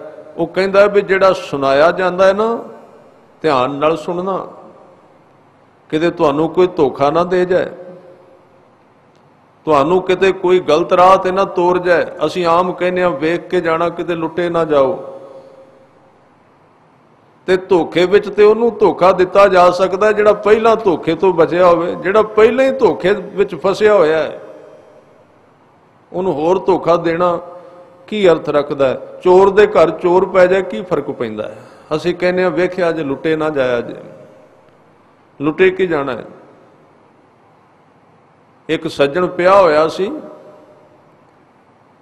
ਤੇ ਉਹਦੀ ਆਦਤ ਸੀ ਬਈ ਜੋ ਕੁਝ ਕਮਾਉਣਾ ਖਾ ਕੇ ਸੌਣਾ। ਇੱਕੋ ਖੇਤ ਸੀ ਉਹਦੇ ਕੋਲ ਉੱਤੇ ਲੈਣ ਵਾਲਾ, ਬਸ। ਅੱਧੀ ਰਾਤ ਹੋਈ, ਥੋੜੇ ਜਿਹੇ ਦਿਨ ਸਨ, ਗਰਮੀ ਤੇ ਠੰਡ ਦਾ ਸੁਮੇਲ। ਅੱਧੀ ਰਾਤ ਤੋਂ ਬਾਅਦ ਠੰਡ ਹੋ ਗਈ ਤਾਂ ਸੁੱਤਾ ਹੋਇਆ ਹੈ ਤੇ ਬਾਹਰੋਂ ਚੋਰ ਜਿਹੜਾ ਕੰਧ ਤੋਂ ਛਾਲ ਮਾਰ ਕੇ ਅੰਦਰ ਦਾਖਲ ਹੋ ਗਿਆ ਵੀ ਚੋਰੀ ਕਰਾਂ। ਜਦੋਂ ਅੰਦਰ ਆਇਆ ਤੇ ਉਹ ਜਿਹੜਾ ਸੁੱਤਾ ਹੋਇਆ ਆਦਮੀ ਸੀ, ਉਹਨੇ ਥੋੜੀ ਜਿਹੀ ਅੱਖ ਖੋਲੀ, ਜਾਗ ਖੁੱਲ ਗਈ। ਉਹਨੇ ਵੇਖ ਲਿਆ ਵੀ ਚੀਜ਼ਾਂ ਫੋਲਦਾ ਫਿਰਦਾ, ਕੁਝ ਲੱਭਦਾ, ਪਰ ਇਹ ਕਮਲਾ ਟਾਈਮ ਖਰਾਬ ਕਰ ਰਿਹਾ। ਇਹਨੂੰ ਪਤਾ ਨਹੀਂ ਇਸ ਘਰ ਵਿੱਚ ਹੈ ਹੀ ਕੁਝ ਨਹੀਂ, ਲੱਭਣਾ ਕੀ ਹੈ, ਕਿੱਧਰ ਚੋਰੀ ਕਰਨ ਆ ਗਿਆ। ਤਾਂ ਉਹਨੇ ਜਦੋਂ ਸਾਰਾ ਘਰ ਫੋਲ ਲਿਆ ਨਾ, ਤੇ ਉਹ ਜਿਹੜਾ ਸੁੱਤਾ ਹੋਇਆ ਆਦਮੀ ਸੀ, ਉਹਦੇ ਮਨ ਵਿੱਚ ਹੱਸੀ ਜਾਏ। ਜਦੋਂ ਸਾਰਾ ਫੋਲ ਕੇ ਉਹ ਥੱਕ ਗਿਆ ਤੇ ਉਹਨੇ ਸੁੱਤੇ ਹੋਏ ਆਦਮੀ ਨੇ ਆਵਾਜ਼ ਦਿੱਤੀ, ਕਹਿਣ ਲੱਗਾ ਸੱਜਣਾ ਵੇਖ ਲਈ ਸਾਰਾ ਕੁਝ, ਮਿਲਿਆ ਕੁਝ ਘਰ ਵਿੱਚੋਂ। ਉਹ ਡਰ ਗਿਆ। ਉਹਨੇ ਕਿਹਾ ਡਰ ਨਾ, ਆ ਇੱਕ ਕੰਮ ਥੋੜਾ ਜਿਹਾ ਕਰ ਜਾ, ਮੈਨੂੰ ਠੰਡ ਬੜੀ ਲੱਗਦੀ, ਖੇਸ ਇੱਕੋ ਹੀ ਹੈ ਮੇਰੇ ਕੋਲ, ਉੱਤੇ ਦੇ ਜਾ ਮੇਰੇ, ਮੈਨੂੰ ਠੰਡ ਬਹੁਤ ਲੱਗਦੀ। ਤਾਂ ਅਸੀਂ ਕਹਿੰਦੇ ਹਾਂ ਅਸੀਂ ਲੁੱਟੇ ਨਾ ਜਾਈਏ ਕਿਤੇ, ਵੇਖ ਕੇ ਸੁਣਨਾ। ਇਹ ਧੋਖੇਬਾਜ਼ ਹੁੰਦੇ ਨੇ ਸੁਣਾਉਣ ਵਾਲੇ ਵੀ। ਤੇ ਲੁੱਟਿਆ ਕੀ ਜਾਣਾ, ਲੁੱਟਿਆ ਤੇ ਤਾਂ ਜਾਏ ਪਹਿਲਾਂ ਕੋਲ ਕੁਝ ਹੋਵੇ ਤੇ ਹੈ ਹੀ ਖੇਸ ਕੱਲਾ, ਉਹ ਵੀ ਉੱਤੇ ਲੈਣ ਦੀ ਹਿੰਮਤ ਵੀ ਨਹੀਂ, ਉਹ ਵੀ ਕੁਝ ਨਹੀਂ। ਤਾਂ ਪਹਿਲਾਂ ਤਾਂ ਹੈ ਹੀ ਕੁਝ ਨਹੀਂ, ਕਿਹਨੂੰ ਸੰਭਾਲ ਕੇ ਬੈਠੇ ਆ। ਛੱਡ ਦੇਣਾ ਚਾਹੀਦਾ ਖੁੱਲਾ ਜੀਵਨ ਨੂੰ ਗੁਰੂ ਦੇ ਅੱਗੇ, ਕੁਝ ਵੀ ਨਹੀਂ ਹੈ ਕੋਲ, ਸਚਾਈ ਹੈ। ਇਹ ਐਵੇਂ ਫੜਿਆ ਹੋਇਆ ਹੈ, ਇਹ ਪੰਡ ਖੋਲ ਦੇਣੀ ਚਾਹੀਦੀ ਹੈ। ਇਹ ਦੁੱਖ ਦਾ ਕਾਰਨ ਹੈ। ਬਾਬਾ ਫਰੀਦ ਜੀ ਨੇ ਕਿਹਾ ਫਕੀਰੀ ਕਿਸ ਨੂੰ ਕਹਿੰਦੇ ਨੇ, ਫਕੀਰ ਕਿਸ ਨੂੰ ਕਹਿੰਦੇ। ਉਹ ਕਹਿੰਦੇ ਨੇ ਦੁੱਖ ਕਾਹਦਾ ਹੈ, ਕਹਿੰਦੇ ਪੋਟਲੀ ਬੰਨ ਕੇ ਸਿਰ ਤੇ ਰੱਖੀ ਹੋਈ ਹੈ। ਪੋਟਲੀ ਸਿਰ ਤੇ ਹੈ, ਨਾ ਇਹ ਪੰਡ ਸੁੱਟਣੀ ਹੈ, ਨਾ ਬੋਝ ਹਟਣਾ ਤੇ ਨਾ ਦੁੱਖ ਖਤਮ ਹੋਣੇ ਨੇ। ਪੋਟਲੀ ਹੈ ਸਿਰ ਤੇ। ਫਰੀਦਾ ਦਰਵੇਸ਼ੀ ਗਾਖੜੀ ਚੱਲਣਾ ਦੁਨੀਆ ਭੱਤ। ਮੇਰਾ ਕੰਮ ਤੇ ਹੈ ਦਰਵੇਸ਼ ਵਾਲੇ ਕੱਪੜੇ, ਪਰ ਮੇਰਾ ਜੀਵਨ ਜਿਹੜਾ ਹੈ ਉਹ ਸੰਸਾਰੀ ਹੈ। ਚੱਲਾਂ ਦੁਨੀਆ ਭੱਤ, ਬੰਨ ਉਠਾਈ ਪੋਟਲੀ, ਸਿਰ ਦੇ ਉੱਤੇ ਸੰਸਾਰ ਦੇ ਪਦਾਰਥਾਂ ਦੀ ਪੋਟਲੀ ਰੱਖੀ ਹੋਈ ਹੈ। ਬੰਨ ਉਠਾਈ ਪੋਟਲੀ, ਕਿੱਥੇ ਵੰਝਾਂ ਘੱਤ, ਤੇ ਮੈਂ ਇਹਨੂੰ ਛੱਡਣਾ ਨਹੀਂ ਚਾਹੁੰਦਾ, ਫੜ ਕੇ ਰੱਖਣਾ ਚਾਹੁੰਦਾ। ਨਾ ਬੰਦਾ ਆਪਣੀ ਮੱਤ ਦੀ ਪੋਟਲੀ ਖੋਲਦਾ ਹੈ, ਨਾ ਇਹਦੇ ਦੁੱਖ ਹਟਦੇ ਨੇ, ਬੰਨ ਕੇ ਫਿਰਦਾ ਹੈ। ਜੋ ਕੁਝ ਇਹਨੇ ਆੜ ਕੁਬਾੜ, ਝੂਠਾ ਗਿਆਨ, ਸੰਸਾਰ ਦੀ ਸਮਝ ਆਪਣੇ ਮਨ ਵਿੱਚ ਪਾਈ ਹੈ, ਉਹ ਹੀ ਇਹਦਾ ਪੂਰੀ ਤਰ੍ਹਾਂ ਦਾ ਇੱਕ ਖਜ਼ਾਨਾ ਬਣ ਜਾਂਦਾ ਹੈ। ਉਸ ਖਜ਼ਾਨੇ ਨੂੰ ਬੰਦਾ ਛੱਡਣਾ ਨਹੀਂ ਚਾਹੁੰਦਾ, ਤਿਆਗਣਾ ਨਹੀਂ ਚਾਹੁੰਦਾ। ਇਸ ਕਰਕੇ ਸਤਿਗੁਰੂ ਨੇ ਬਚਨ ਕੀਤੇ, ਕਹਿੰਦੇ ਅੰਦਰਲੇ ਧਨ ਨੂੰ ਜੇ ਤੂੰ ਲੱਭਣਾ ਹੈ, ਅੰਦਰਲੀ ਦਾਤ ਨੂੰ ਜੇ ਪ੍ਰਾਪਤ ਕਰਨਾ ਹੈ, ਤਾਂ ਕੁੰਜੀ ਗੁਰੂ ਕੋਲ ਹੈ। ਗੁਰੂ ਤੋਂ ਬਿਨਾ ਤੇਰੇ ਮਨ ਦਾ ਕੋਠਾ ਜਿਹੜਾ ਹੈ ਉਹਦਾ ਦਰਵਾਜ਼ਾ ਨਹੀਂ ਖੁੱਲ ਸਕਦਾ। ਗੁਰ ਕੁੰਜੀ ਪਾਹੂ ਨਿਵਲ, ਮਨ ਕੋਠਾ ਤਨ ਛੱਤ, ਬੜੇ ਹੀ ਮਹਿੰਗੇ ਸ਼ਬਦ ਨੇ। ਖਾਸ ਕਰਕੇ ਗੁਰੂ ਅੰਗਦ ਦੇਵ ਸੱਚੇ ਪਾਤਸ਼ਾਹ, ਕਿਉਂਕਿ ਉਹਨਾਂ ਨੇ ਪੰਜਾਬੀ ਲਿਪੀ ਨੂੰ ਹੋਰ ਉਜਾਗਰ ਕੀਤਾ, ਪੰਜਾਬੀ ਲਿਪੀ ਪੰਜਾਬੀ ਬੋਲੀ ਬਣਾਈ, ਤਾਂ ਉਹਨਾਂ ਦੀ ਜਿਹੜੀ ਭਾਸ਼ਾ ਹੈ ਉਹ ਵੀ ਬੜੀ ਮਹਿੰਗੀ ਹੈ। ਉਹਦੇ ਵਿੱਚ ਇਹ ਬਚਨ ਕਹਿੰਦੇ ਨੇ, ਗੁਰ ਕੁੰਜੀ, ਗੁਰੂ ਦੇ ਕੋਲ ਕੁੰਜੀ ਹੈ, ਤੇ ਕੁੰਜੀ ਤੋਂ ਬਿਨਾ ਕਦੀ ਤਾਲਾ ਨਹੀਂ ਖੁੱਲ ਸਕਦਾ। ਗੁਰੂ ਤੋਂ ਬਿਨਾ ਬੰਦੇ ਦਾ ਉਧਾਰ ਕਦੀ ਨਹੀਂ ਹੋ ਸਕਦਾ। ਕਰਮ ਹੈਣ ਪਰ ਗੁਰੂ ਨਹੀਂ ਹੈ, ਕਰਮ ਇਕੱਲੇ ਨੇ, ਗੁਰੂ ਤੋਂ ਬਿਨਾ ਉਧਾਰ ਨਹੀਂ। ਗੁਰਸਿੱਖੀ ਦੇ ਅੰਦਰ 9 ਪਾਤਸ਼ਾਹੀਆਂ ਤੱਕ ਗੁਰੂ ਧਾਰਨ ਕਰਨ ਦੀ ਜਿਹੜੀ ਮਰਿਆਦਾ ਸੀ ਉਹ ਸੀ ਚਰਨ ਪੌਲ ਦੇ ਨਾਲ। ਗੁਰੂ ਨਾਨਕ ਸਾਹਿਬ ਤੋਂ ਲੈ ਕੇ ਗੁਰੂ ਤੇਗ ਬਹਾਦਰ ਸਾਹਿਬ ਜੀ ਤੱਕ ਜਦੋਂ ਸਿੱਖ ਨੇ ਗੁਰੂ ਨੂੰ ਆਪਣਾ ਆਪਾ ਸੌਂਪਣਾ ਹੁੰਦਾ ਸੀ, ਜਦੋਂ ਕੋਈ ਸਿੱਖ ਆਉਂਦਾ ਸੀ ਸਤਿਗੁਰੂ ਉਹਦੇ ਤੇ ਤੁਰਟ ਪੈਂਦੇ ਸਨ ਤੇ ਉਹਨੂੰ ਕਹਿੰਦੇ ਸਨ ਬਈ ਤੂੰ ਗੁਰੂ ਵਾਲਾ ਬਣ ਜਾ। ਗੁਰੂ ਵਾਲਾ ਬਣਨ ਦਾ ਮਤਲਬ ਕੀ ਹੁੰਦਾ ਸੀ ਕਿ ਸਤਿਗੁਰੂ ਦੇ ਚਰਨ ਧੋ ਕੇ ਚਰਨ ਧੋਏ ਰਹਿ ਰਾਸ ਕਰ, ਚਰਨਾ ਅੰਮ੍ਰਿਤ ਸਿੱਖਾਂ ਪਿਲਾਇਆ। ਇਸ ਤਰ੍ਹਾਂ ਚਰਨਾ ਅੰਮ੍ਰਿਤ ਪਿਲਾ ਕੇ ਉਹ ਅੰਮ੍ਰਿਤ ਦੀ ਦਾਤ ਸਿੱਖ ਨੂੰ ਬਖਸ਼ ਕੇ ਸਿੱਖੀ ਵਿੱਚ ਸ਼ਾਮਲ ਕਰ ਲਿਆ ਜਾਂਦਾ ਸੀ। ਫਿਰ ਸਮਝਿਆ ਜਾਂਦਾ ਸੀ ਕਿ ਹੁਣ ਇਹ ਜਿਹੜਾ ਵਿਅਕਤੀ ਹੈ ਗੁਰੂ ਵਾਲਾ ਹੋ ਗਿਆ, ਹੁਣ ਗੁਰੂ ਨੂੰ ਇਹਦੀ ਜ਼ਿੰਮੇਵਾਰੀ ਹੈ। ਗੁਰੂ ਵਾਲਾ ਬਣਨ ਦਾ ਇੱਕ ਬਹੁਤ ਵੱਡਾ ਲਾਭ ਤਾਂ ਹੈ ਕਿ ਜੇ ਬੰਦਾ ਇਕੱਲਾ ਗੁਰੂ ਤੋਂ ਬਿਨਾ ਧਰਮ ਕਮਾ ਰਿਹਾ ਤੇ ਉਹ ਓਨਾ ਕੋਈ ਰਹਿੰਦਾ ਜਿੰਨਾ ਉਹ ਆਪ ਕਮਾ ਸਕਦਾ। ਪਰ ਜਿੱਦਣ ਉਹ ਆਪਣੇ ਜੀਵਨ ਦੀਆਂ ਤਾਰਾਂ ਗੁਰੂ ਦੇ ਨਾਲ ਜੋੜਦਾ ਤਾਂ ਉਦਣ ਇੱਕ ਹੋਰ ਘਟਨਾ ਵਾਪਰਦੀ, ਖਿਆਲ ਰੱਖਣਾ।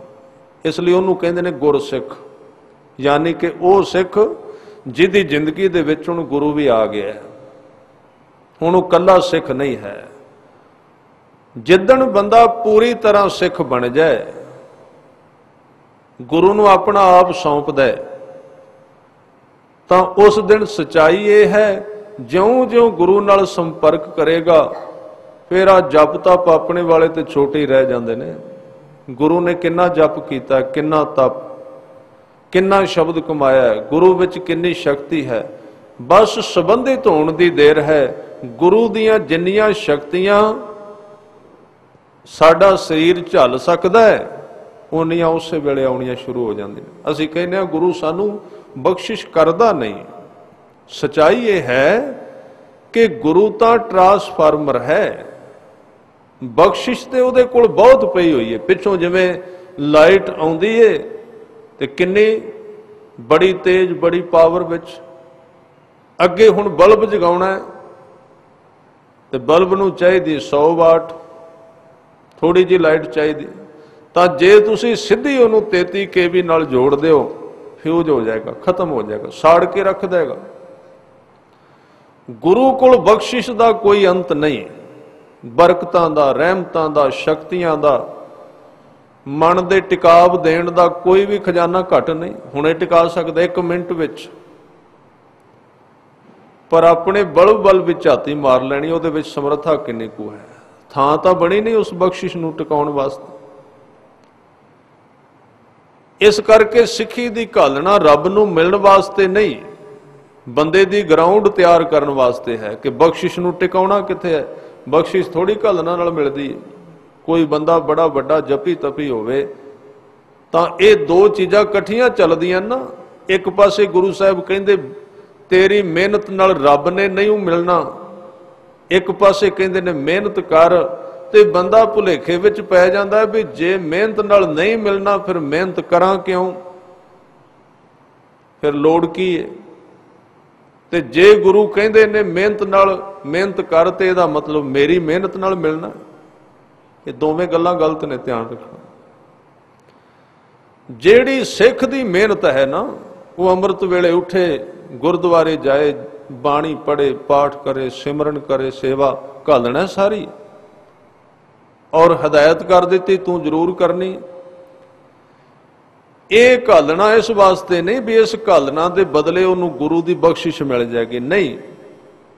ਇਹ ਘਾਲਣਾ ਇਸ ਵਾਸਤੇ ਹੈ ਕਿ ਜਿਸ ਸਰੀਰ ਦੇ ਅੰਦਰ ਬਖਸ਼ਿਸ਼ ਪਾਉਣੀ ਏ ਉਹ ਅਜੇ ਪਾਉਣ ਦੇ ਯੋਗ ਨਹੀਂ। ਇਸ ਮਿਹਨਤ ਨੇ ਬੰਦੇ ਨੂੰ ਤਿਆਰ ਕਰਨਾ ਹੈ ਉਸ ਬਖਸ਼ਿਸ਼ ਨੂੰ ਅਖਤਿਆਰ ਕਰਨ ਵਾਸਤੇ, ਗਰਾਊਂਡ ਤਿਆਰ ਕਰਨੀ ਹੈ। ਹੁਣ ਕੋਈ ਉੱਤੇ ਜਹਾਜ਼ ਉੱਡ ਰਿਹਾ ਤੇ ਅਸੀਂ ਕਹੀਏ ਉਤਾਰ ਦੇ ਥੱਲੇ ਟੋਏ ਪਏ ਹੋਏ ਨੇ, ਥੱਲੇ ਪਾਣੀ ਖੜਾ ਹੋਇਆ, ਤਾਂ ਥੱਲੇ ਉਸ ਨੂੰ ਕਰ ਦਿਓ, ਸੰਦੇਸ਼ ਦੇ ਦਿਓ ਵਾਇਰਲੈਸ ਤੇ ਵੀ ਇੱਥੇ ਉਤਾਰ ਦੇ। ਤੇ ਉਤਾਰਨਾ ਕਿੱਥੇ? ਝਾੜੀਆਂ, ਟੋਏ, ਪਾਣੀ, ਉੱਚਾ ਨੀਵਾਂ ਥਾਂ। ਤੇ ਉਹ ਜਦੋਂ ਉੱਪਰੋਂ ਨੇੜੇ ਕਰਦਾ ਉਹ ਕਹਿੰਦਾ ਉਤਾਰਾਂ ਕਿੱਥੇ? ਥੋੜੀ ਜਿਹੀ ਗੜਬੜ ਹੋ ਜਾਏ ਤੇ ਉਤਾਰਦਾ ਨਹੀਂ, ਕਿ ਬਰਫ਼ ਜ਼ਿਆਦੇ ਪੈ ਗਈ, ਕਿ ਮੌਸਮ ਖਰਾਬ ਹੈ, ਧੁੰਦ ਹੈ, ਦਿਸ ਨਹੀਂ ਰਿਹਾ, ਮੈਂ ਕਿਵੇਂ ਉਤਾਰਾਂ? ਇਸੇ ਤਰ੍ਹਾਂ ਬੰਦਾ ਜਦੋਂ ਗੁਰੂ ਨੂੰ ਕਹਿੰਦਾ ਨਾ ਕਰ ਦੇ ਬਖਸ਼ਿਸ਼, ਉਤਾਰ ਦੇ, ਤੇ ਗੁਰੂ ਕਰਨਾ ਤੇ ਚਾਹੁੰਦਾ ਹੈ, ਨੇੜੇ ਲਿਆ ਕੇ ਵਾਪਸ ਮੁੜ ਜਾਂਦਾ। ਅੱਗੇ ਧੁੰਦ ਪਈ ਹੋਈ ਏ, ਅੱਗੇ ਟੋਏ ਟਿੱਬੇ ਨੇ, ਥਾਂ ਤੇ ਹੈ ਕੋਈ ਨਹੀਂ ਪੈਰ ਧਰਨ ਦੀ, ਕਿੱਥੇ ਉਤਾਰੇਗਾ ਆਪਣੀ ਬਖਸ਼ਿਸ਼? ਤੇ ਵਾਪਸ ਕਰ ਲੈਂਦਾ ਹੈ। ਫਿਰ ਉਹ ਕਹਿੰਦਾ ਵੀ ਇਹਨੂੰ ਸਾਫ਼ ਕਰੋ, ਜਿੱਥੇ ਤੁਸੀਂ ਉਤਾਰਨਾ ਮੈਨੂੰ ਠੀਕ ਕਰੋ। ਉਸ ਠੀਕ ਕਰਨ ਨੂੰ ਹੀ ਕਹਿੰਦੇ ਨੇ ਕਿ ਜਿਨੀ ਨਾਮ ਧਿਆਇਆ ਗਏ ਮਸ਼ੱਕਤ ਕਾਲ। ਹੋਰ ਮਿਹਨਤ ਨਾਲ ਮਿਲਦਾ ਕੁਝ ਨਹੀਂ, ਖਿਆਲ ਰੱਖ। ਬੰਦਾ ਤਿਆਰ ਕੀਤਾ ਜਾਂਦਾ, ਤਾਂ ਜੇ ਮਿਲ ਨਹੀਂ ਰਿਹਾ, ਇਹਦੇ ਵਿੱਚ ਨਾ ਮਿਲਣ ਦੀ ਦੇਰੀ ਨਹੀਂ, ਇਹਦੇ ਵਿੱਚ ਬੰਦੇ ਦੀ ਤਿਆਰੀ ਵਿੱਚ ਦੇਰੀ ਹੈ। ਜਦੋਂ ਹੋ ਜਾਏਗੀ, ਭਾਵੇਂ ਇੱਕ ਦਿਨ ਵਿੱਚ ਹੋ ਜਾਏ, ਸਾਲ ਵਿੱਚ ਹੋ ਜਾਏ, ਕਿ ਇੱਕ ਜਨਮ ਵਿੱਚ ਹੋਵੇ ਕਿ 10 ਜਨਮਾਂ ਵਿੱਚ ਹੋਵੇ, ਜਦੋਂ ਬੰਦਾ ਤਿਆਰ ਹੋ ਜਾਏਗਾ ਉਹ ਤੇ ਉੱਤੇ ਉਡਾਨ ਭਰ ਕੇ ਫਿਰਦਾ ਹੀ ਇਹ, ਕਦੋਂ ਥਾਂ ਬਣੇ ਤੇ ਕਦੋਂ ਉਤਰਾਂ। ਉਹਨੂੰ ਤੇ ਬੰਦਾ ਲੱਭਦਾ ਹੀ ਕੋਈ ਨਹੀਂ ਉਤਰਨ ਜੋਗਾ, ਉਹ ਤੇ ਖੋਜਦਾ ਫਿਰਦਾ। ਲੋਕ ਤਾਂ ਉਹਨੂੰ ਲੱਭਦੇ ਨਾ, ਉਹ ਉਹਨਾਂ ਬੰਦਿਆਂ ਨੂੰ ਲੱਭਦਾ ਜਿਨ੍ਹਾਂ ਵਿੱਚ ਥਾਂ ਬਣ ਜਾਏ। ਉਹਨੂੰ ਆਦਮੀ ਨਹੀਂ ਮਿਲਦੇ, ਉਹ ਸਾਰੀ ਭੀੜ ਨੂੰ ਵੇਖ ਕੇ ਨਿਰਾਸ਼ ਹੋ ਜਾਂਦਾ ਹੈ। ਕੋਈ ਆਦਮੀ ਉਹਨੂੰ ਮਿਲਦਾ ਹੈ ਜਿਹਦੇ ਨਾਲ ਉਹ ਸੰਪਰਕ ਕਰ ਸਕਦਾ। ਤਾਂ ਗੁਰੂ ਦਾ ਮਤਲਬ ਕੀ ਹੈ? ਸਿੱਖੀ ਵਿੱਚ ਕੀ ਇਹ ਵਾਧਾ ਹੈ ਕਿ ਵਿੱਚ ਗੁਰੂ ਲਿਆਂਦਾ ਪਰਮਾਤਮਾ ਨੇ, ਤਾਂ ਕਿ ਬੰਦੇ ਨੂੰ ਓਨੀ ਬਰਕਤ ਟ੍ਰਾਂਸਫਰ ਕੰਟਰੋਲ ਕਰਕੇ ਦਿੱਤੀ ਜਾਏ ਜਿੰਨੀ ਝੱਲਣ ਦੀ ਇਹਦੇ ਵਿੱਚ ਵਾਟ ਹੈ। ਕੋਈ ਛੋਟੀ ਗੱਲ ਨਹੀਂ। ਦੁਨੀਆ ਦਾ ਬਾਦਸ਼ਾਹ, ਸ੍ਰਿਸ਼ਟੀ ਦਾ ਬਾਦਸ਼ਾਹ, ਇਹ ਝੱਲਣਾ ਸੌਖੀ ਗੱਲ ਨਹੀਂ ਕਿ ਗੁਰੂ ਦੀ ਬਖਸ਼ਿਸ਼ ਇੱਕ ਦਿਨ ਮਿਲ ਗਈ। ਥੋੜਾ ਜਿਹਾ ਹੱਥ ਲਾ ਦਿੱਤਾ ਤੇ ਵੇਖਣਾ ਸਾਰਾ ਦਿਨ ਕਿਵੇਂ ਚੱਲਦਾ ਹੈ। ਬੰਦਾ ਫਿਰ ਪਰਵਾਹ ਨਹੀਂ ਕਰੇਗਾ ਕਿਸੇ ਦੀ। ਇੱਕ ਰੋਮ ਵੀ ਖਹਿ ਗਿਆ ਨਾ ਕਿਸੇ ਦਿਨ ਗੁਰੂ ਕੇ ਸ਼ਬਦ ਨਾਲ, ਤਾਂ ਕਈ ਦਿਨ ਉਹਦੀ ਚਾਲ ਵੇਖ ਲੈਣੀ, ਉਹਦੀ ਤੋਰ ਵੇਖ ਲੈਣੀ, ਉਹਦੀ ਵੇਖਣੀ। ਇੰਨੀ ਵੱਡੀ ਦਾਤ ਹੈ ਉਹਦੇ ਕੋਲ, ਮਹਾਰਸ। ਤਾਂ ਬੰਦਾ ਤੇ ਪਿੰਡ ਵਿੱਚ 4-5 ਮੈਂਬਰ ਹੁੰਦੇ, ਤਾਂ ਤੁਸੀਂ ਘਰ ਵਿੱਚ ਵੇਖੋ ਰਾਤ ਰੌਲਾ ਪਿਆ ਜੀ, ਢੋਲ ਵੱਜਦਾ ਹੈ। ਪੁੱਛਿਆ ਕੀ ਹੋਇਆ? ਕਹਿੰਦੇ ਜੀ ਮੈਂਬਰੀ ਤੋਂ ਜਿੱਤ ਗਿਆ, ਮੈਂਬਰ ਬਣ ਗਿਆ। ਤਾਂ ਇੱਕ ਛੋਟਾ ਜਿਹਾ ਮੈਂਬਰ ਬਣਿਆ ਤੇ ਇੰਨੀ ਖੁਸ਼ੀ ਕਿ ਘਰ ਦੇ ਨੱਚਦੇ ਨੇ ਪਏ, ਛਾਲਾ ਮਾਰਦੇ ਨੇ ਪਏ। ਪੁੱਛਿਆ ਕੀ ਹੋਇਆ ਜੀ? ਕਹਿੰਦੇ ਮੈਂਬਰ ਬਣ ਗਿਆ ਜੀ। ਕੁਝ ਵੀ ਨਹੀਂ ਬਣਿਆ ਜੇ, ਉਹ ਹੀ ਨਹੀਂ ਝੱਲਿਆ ਜਾ ਰਿਹਾ, ਉਹ ਹੀ ਖੁਸ਼ੀ ਨਹੀਂ ਜਰੀ ਜਾ ਰਹੀ। ਤੇ ਜਿੱਦਣ ਬਚਨ ਆਏ ਕਿ ਰਾਜਾ ਸਗਲੀ ਸ੍ਰਿਸ਼ਟ ਕਾ, ਜਿੱਦਣ ਸਾਰੀ ਸ੍ਰਿਸ਼ਟੀ ਆ ਗਈ ਹੱਥ ਵਿੱਚ, ਇੱਕਦਮ ਪੰਜੇ ਤੱਤ ਪਵਨ ਪਾਣੀ ਅਗਨੀ, ਜਿੱਧਰ ਮਰਜੀ ਮੋੜ ਦਿਓ, ਉਹਨੂੰ ਕੌਣ ਕਰੇਗਾ ਸਹਿਣ? ਫਿਰ ਇਸ ਲਈ ਨਹੀਂ ਦਿੰਦਾ, ਉਹ ਦੇਗਾ ਵੀ ਨਹੀਂ। ਕਿਉਂਕਿ ਹੁਣੇ ਸਾਨੂੰ ਦੇ ਦਿੱਤੀ, ਪਹਿਲਾਂ ਜਾਂਦਿਆਂ ਸਾਰ ਗੁਆਂਢੀਆਂ ਦੀ ਖੈਰ ਨਹੀਂ। ਜਿਹੜੇ ਵਿਰੋਧੀ ਨੇ ਸਾਰਿਆਂ ਨੂੰ ਬੰਦਾ ਸਬਕ ਸਿਖਾਏਗਾ। ਉਹਨੇ ਕਹਿਣਾ ਹੁਣ ਬਸ ਤਾਕਤ ਆ ਗਈ, ਵੇਖ ਕਰਦਾ ਕੀ ਮੈਂ ਇਹਨਾਂ ਨਾਲ। ਤਾਂ ਉਹਨੂੰ ਪਤਾ ਹੈ ਕਿ ਜਿੰਨੀ ਕੁ ਇਹਦੀ ਹੈ ਨਾ ਯੋਗਤਾ, ਉਹਨਾਂ ਕੋਲ ਮਿਲੇ ਠੀਕ ਹੈ। ਇਸ ਕਰਕੇ ਗੁਰੂ ਵਿੱਚ ਸਿੱਖ ਨੂੰ ਓਨਾ ਹੀ ਦਿੰਦਾ ਸਾਨੂੰ ਜਿੰਨਾ ਕੁ ਅਸੀਂ ਸਹਿਣ ਕਰਨ ਦੇ ਯੋਗ ਹਾਂ। ਮਿਲਣ ਵਿੱਚ ਕੋਈ ਦੇਰ ਨਹੀਂ, ਕਿਸੇ ਉਡੀਕ ਵਿੱਚ ਨਾ ਰਹਿਣਾ। ਬੜੇ ਤੁਹਾਨੂੰ ਕਹਿੰਦੇ ਅਗਲੇ ਸਾਲ ਹੋਏਗਾ, ਤਾਂ ਉਹ ਝੂਠੀਆਂ ਤਸੱਲੀਆਂ ਦੇ ਰਹੇ ਨੇ। ਜੋ ਕੁਝ ਹੋਣਾ ਅੱਜ ਹੋ ਸਕਦਾ ਹੈ, ਆਪਣਾ ਆਪ ਠੀਕ ਕਰ ਲਈਏ। फिर कदी नहीं होना। जो कुछ होना है अज ही होगा, कल नूं होगा तां भी वो अज ही होनी है। समा तो एको ही रहना ना। तो इत्थे कोई लेवी जां पालिश नहीं लाई जाएगी। सच ये है, आप सवारे मैं मिलै, मैं मिलिया सुख होए। जे तू मेरा होए रहे सब जग तेरा होए। हाँ, गुरु अगे अरदास करो, जिन्नी तुहाडी अरदास ज़्यादा है उन्ना जल्दी कम हो जाएगा। जिन्नी सेवा विच इकाग्रता ज़्यादा है, ध्यान विच, उन्ना कम जल्दी होएगा। इस करके गुरु जिहड़ा है वो कंट्रोलर है सिख दे जीवन दा। उन्ना ही देंदा जिन्ना सिख सहन कर सकदा, उस तो वध वापस खिंच लैंदा है, उतारदा नहीं। तां कई वारी जिवें नवीं नहर कढ़ी जाती है, उहदे किनारे कच्चे हुंदे, तां ओहदा मकैनिक जिहड़ा इंजीनियर निर्माता है उहदे विच थोड़ा थोड़ा पानी छड्डदा है, इहदे किनारे पक जाण, इहदे किनारे पक्के हो जाण, फिर पूरा भर के चला देंगा। तां सिख नूं जिहड़ी हुण इस तरह दे बड़े आउंदे, कहंदे एक दिन होया सी फिर नहीं, वो चेते आउंदा, बड़े बड़े तड़फदे ने। एक दिन मन टिकिया सी फिर नहीं, तो उन्होंने समझ लेना चाहिए भी थोड़ा जिहा पानी छड्ड के वेख्या उन्हें, जे पहले दिन लगातार छड्ड दिता टुट जाणगे किनारे, ना दरिया ते ना पानी। इस करके जो गुर कहे सोई भल मानो। गुरु जो कुछ कर रहा उहदे विच बिल्कुल 100% ठीक है। तां गुरु तो बिना ये ताला नहीं खुलदा। गुरु अंगद देव जी ने खुद बचन कीते, कहंदे गुर कुंजी, गुरु कोल है कुंजी, ते जे कुंजी चाहिदी है, कुंजी दा मतलब ध्यान, कुंजी दा मतलब जुगत। सिर्फ ये उदाहरण है।